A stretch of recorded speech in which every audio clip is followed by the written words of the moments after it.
were younger, did you have lightsaber battles with your siblings or friends? Or have sword fights with sticks that you found laying around outside?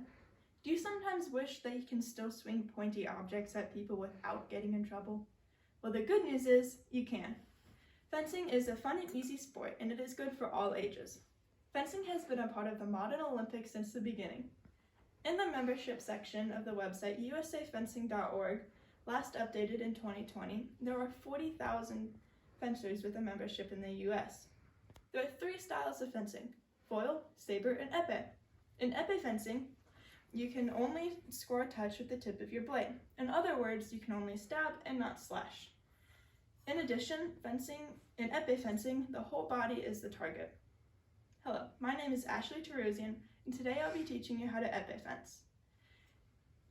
I have been fencing for 3 years, and I have been going to several tournaments. Today in discussing epee fencing, I will be focusing on the gear, basic moves, and the parries. First, I will discuss the basic gear used in epee fencing. Starting from our feet and working our way up the body, fencers wear fencing shoes and fencing socks. The socks are made of a durable material to help offer better protection. Then we wear knickers or pants, also made of a thicker, durable material. Then we wear a chest protector. This chest protector is mandatory for women, but optional for men.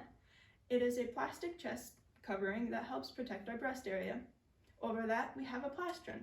It is like a one-sleeved shirt that protects our fencing arm. On top of that, we have our fencing jacket. It is a thick material, and it covers our torso and our arms. Then we have a glove on our fencing hand, and all fencers must wear a mask to help protect our faces. In addition to the protective body gear, fencers also have a body cord going through their jacket. This body cord plugs into our sword and our scoring system and allows for electronic fencing. With the body cord, when a fencer scores a touch, it will automatically beep and a point will automatically be awarded to that fencer.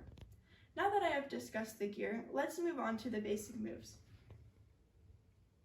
The first move I will teach you is an advance.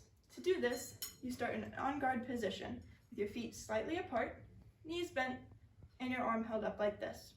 To advance, you take a step forward, being sure that your feet remain an equal distance apart. The next move I will teach you is a retreat. Again, you start in an on-guard position, and then you take a step back. Again, being sure your feet are an equal distance apart, and they do not get too close. The third move I will teach you is a lunge.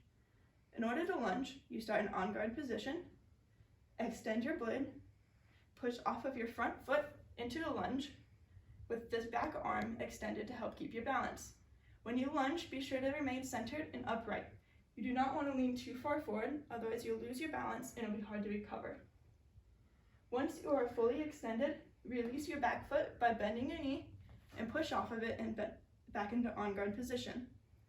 The last thing that recovers is your arm. At full speed, a lunge looks like this. Once you have mastered these basic positions, you can combine them into any number of combinations and attacks. These basic moves are good because you can always rely on them in a bout if you're unsure what to do next. According to Postcards from the Strip, an article by Sergei Timoshev, in the magazine American Fencing published in the winter of 2019, Dr. John Heil, a sports psychologist, dissected fencing into 3 layers. The game itself, which includes the physical aspects and tactics, the inner game, which includes how the fencers see the game and their thoughts and mental strategies, and the outer game, which includes all outside distractions and the environment they are in. By practicing these basic skills, you can improve your tactics and feel more confident in your skills. By feeling more confident, you are better prepared to succeed in the game itself and the inner game.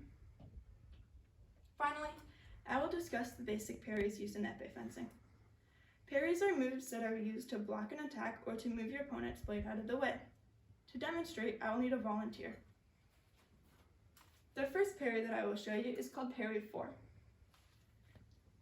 When your opponent extends their blade, move your arm across your body, and once their blade is out of the way of your body, you can then extend your arm and score a touch.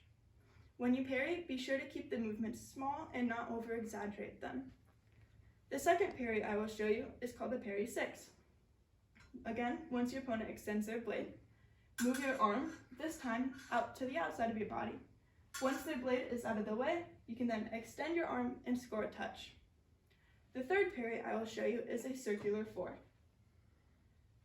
Let's say you go to parry 4, but your opponent disengages their blade before you can touch them.